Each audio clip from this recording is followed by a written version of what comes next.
అబద్ధాలు చెప్పను. ప్రధానమంత్రి గారి గురించి తెలుసు కదా నాకు ఎంత సాన్నిహిత్యం ఉందో. ఆయన సాన్నిహిత్యాన్ని వాడుకొని ఉపయోగించి చెప్పి పోలవరం ప్రాజెక్ట్ దగ్గర నుంచి మనం బ్రిడ్జిల దాకా అన్ని పూర్తి చేస్తాం.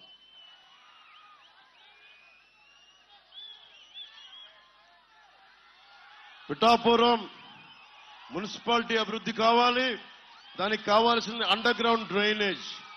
నేను మీకు మాటిస్తున్నా, ఇది స్మార్ట్ సిటీ అంటారో ఏమంటారో తెలియదు కానీ అద్భుతమైన పిఠాపురం ఇది. ఎలా ఉంటుందంటే నియోజకవర్గం అంటే మోడల్ నియోజకవర్గంగా చేస్తాం. నేను మీకు మాటిస్తున్నా.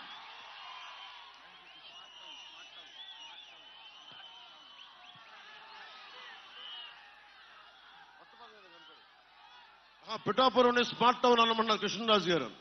లేదు, పిఠాపురం ఏదో కొత్త పేరు మనం కనిపెడతాం, చేసిన తర్వాత మాట్లాడుతాం. సో మీ అందరికీ అన్ని రకాలుగా అభివృద్ధి నేను మాట్లాడుతూ ఉన్నాను. సమయం తక్కువ ఉంది, 9:55 అయిపోయింది. నేను ఒకటే అడుగుతున్నా, మీరు నన్ను నమ్ముతారా? నన్ను నమ్ముతారా? నేను మీకోసం నిలబడతానని నమ్ముతారా? ప్రాణాలు తెగించి మీకోసం సమస్యల మీద పోరాటం చేస్తానని నమ్ముతారా? నేను మీకోసం మాటిస్తున్నాను. అభివృద్ధి అంటే పిఠాపురంలా ఉండాలని డంకా బజాయించి దేశమంతా మారుమోగేలా, పార్లమెంట్ అంటే కాకినాడ పార్లమెంట్ లాగా, ఆ అభివృద్ధి అంటే ఆంధ్రప్రదేశ్ లాగా సమిష్టిగా బలాలందరినీ ఏకం చేసి ముందుకు తీసుకెళ్తామని తెలియజేసుకుంటూ, ఒకే ఒక రోజు ఉంది. అక్కడ ల్యాండ్ గ్రాబింగ్ యాక్ట్ గురించి చెప్తా ఉన్నారు.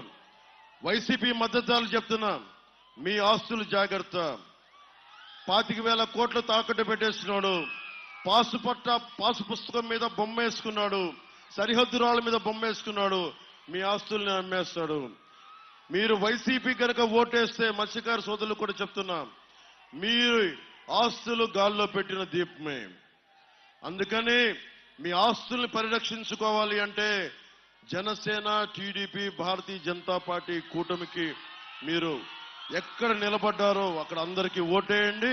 పిఠాపురం నియోజకవర్గానికి నేను నిలబడ్డాను. గాజు గ్లాసు గుర్తు మీద వర్మ గారి మద్దతుతోటి, కృష్ణరాజు గారి సహకారంతో అందరికీ నేను ముందుండి వెళ్తున్నాను. జనసేన నాయకులు నిస్వార్థంగా పార్టీని నిర్మాణం చేశారు.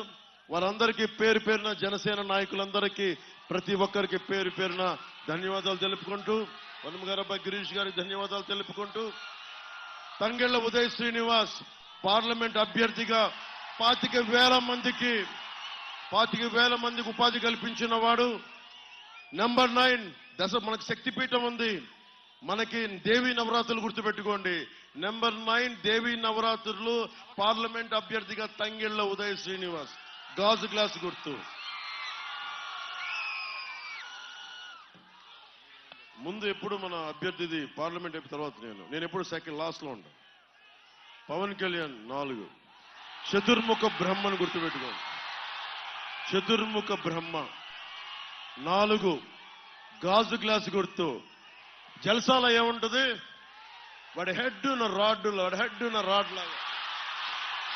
పార్లమెంట్ అభ్యర్థి number 9 Tangella Uday Srinivas, tea glass. Number 9 Tangella Uday Srinivas, tea glass. MLA అభ్యర్థి పవన్ కళ్యాణ్, గాజు గుర్తు 4. పవన్ కళ్యాణ్ గాజు గ్లాసు 4. 4 దిక్కులో నా చతుర్ముఖ బ్రహ్మ. మీరు ఏదైనా పెట్టుకోండి. ధర్మందే విజయం, కూటమిదే గెలుపు, పీఠం కూటమిదే. సముద్రం ఒకరి కాళ్ళ దగ్గర కూర్చొని మరగదు, తుఫాను గుందు చిత్తం మనడం మెరగదు, పర్వతం ఎవ్వరికి వంగి సలాం చేయదు, జన సైనికులు, వీర మహిళలు ఎవ్వరికి వంగి సలాం చేయరు. తెలుగు జాతి ఎవ్వరికి వంగి సలాం చేయదు. తెలుగు జాతి వైసీపీ గూండాలకి తల వంచదు. తల వంచిస్తాం, మెడలు వంచిస్తాం, మట్టిలో పాచేస్తాం. జై టీడీపీ, జై బీజేపీ, జై జై జై జనసేన. జై హింద్. జై హింద్, జై హింద్, భారత్ మాతా కే, భారత్ మాతా కే.